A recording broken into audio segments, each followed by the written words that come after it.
Second number सवाल का third number, ठीक है। दूसरा का तीसरा नंबर क्वेश्चन है, वो क्या कहता है कि दो व्यक्ति की चर्चा हो रही है यहाँ पे, एक रोहन है और एक उसकी माँ। व्यक्ति की संख्या दो है, एक रोहन और उसकी माँ। तो माना कि रोहन की आयु बराबर है, रोहन की आयु बराबर। अब आप कहोगे इसको आयु क्यों मान रहे हैं, क्योंकि सवाल में आयु की चर्चा की जा रही है। किसकी चर्चा हो रही है? आयु की चर्चा।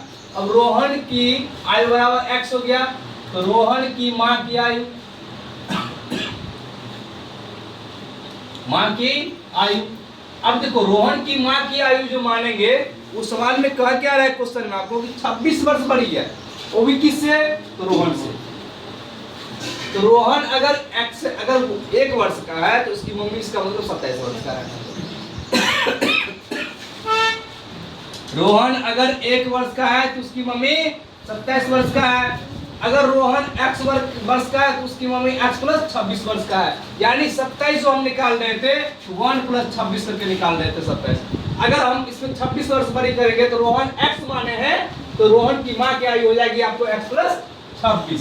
क्यों? क्योंकि वो 26 वर्ष क्या थी? बड़ी थी। ये बात समझ में आ गया होगा आप लोग को कि रोहन की आयु अगर x है तो रोहन की माँ x प्लस 26 है, क्योंकि रोहन की माँ आपको रोहन से 26 वर्ष बड़ी है। अब ये बड़ी करने के बाद इसमें कहता है आगे कि आयु अब से 3 वर्ष पश्चात, पश्चात कहता है 3 वर्ष पश्चात, यानी कि पश्चात का मतलब होता है बाद में। पश्चात का अर्थ होता है, नोट में याद रखिएगा, पश्चात का मतलब बाद, अब बाद का मतलब होता है प्लस, और पहले का मतलब होता है माइनस। ये याद रखिएगा, आयु में पश्चात रहेगी तो जुटेगी, और बाद पहले रहेगी तो घटेगी। तो अब 3 वर्ष पश्चात करना है आपको किसका? रोहन की आयु। और 3 वर्ष पश्चात करना रोहन की माँ की आयु।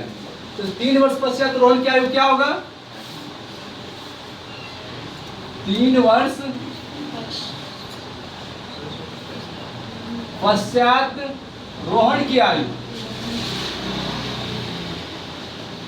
तो x प्लस 3 हम लिख सकते हैं, क्योंकि अभी अगर x वर्ष का रोहन है तो 3 साल बाद x प्लस 3 वर्ष का हो जाएगा। यानी क्या?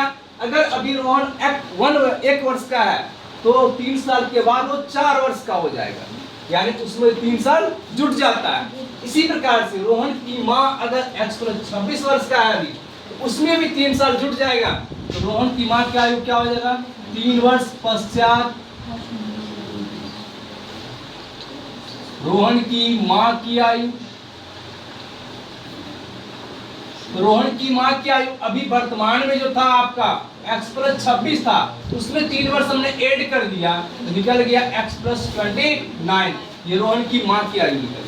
अब कहता है कि रोहन की आयु और रोहन की माँ की आयु का गुणनफल जब होता है तो आपको हो जाता है 360। यानी क्या? अब जो रोहन की आयु निकला है उसका और रोहन की माँ की आयु जो निकला उसका, दोनों का गुना कर दीजिए तो निकलेगा 360 वर्ष।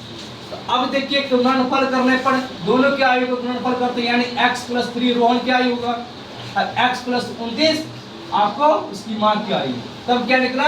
360। अब इसका गुना करते हैं तो कॉमन मल्टीप्लाइड करते हैं। तो कॉमन मल्टीप्लाइड में सबसे पहले हम x को कॉमन करते हैं, x को कॉमन किए इस दोनों डिजिट को लिखेंगे x प्लस 29, फिर प्लस में 3 को कॉमन किए, फिर इस दोनों डिजिट को लिखेंगे x प्लस 29 इक्वल टू में 360। फर्स्ट डिजिट x को x से मल्टीप्लाइड हुआ x स्क्वायर, x को 29 से मल्टीप्लाइड हुआ 29x, प्लस में 3 को x से मल्टीप्लाइड हुआ 3x, 3 को फिर 29 से मल्टीप्लाइड हुआ 87 इक्वल टू में 360। अब देखिए इसका डिजिट ये दोनों एक जाति का मिल रहा है, दोनों जुट जाएगा, क्या निकलेगा? x स्क्वायर प्लस में 32x, फिर क्या बचा? प्लस में 87 इक्वल टू में 360। अभी भी मेरा इक्वेशन सॉल्व सही से नहीं हुआ, क्योंकि इक्वेशन का मतलब होता है कि ABC का टर्म एक तरफ आना चाहिए। तो इसको हम इधर ले आते उठा करके, सब ये साइड चेंज होगा तो फिर वो माइनस में आएगा, तो प्लस में क्या निकला? 32x और फिर 87, माइनस में क्या हो गया आपको? 360 इक्वल टू में 0। क्या निकला एक्स स्क्वायर प्लस में 32x माइनस में इसको माइनस कर दीजिए जितना होता है आपको देखिए 0 में से 3 बचा फिर ये आपको हो गया 15 में से 8 गया 273 इक्वल टू 0। ये आपका इक्वेशन बनके तैयार हो गया। अभी भी किसी को अगर प्रॉब्लम तो बोलिए।